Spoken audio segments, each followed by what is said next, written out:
autonomy.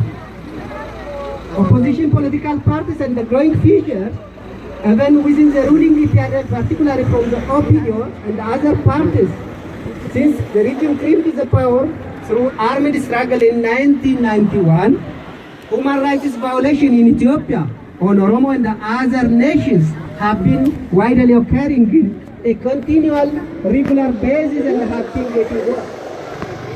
During this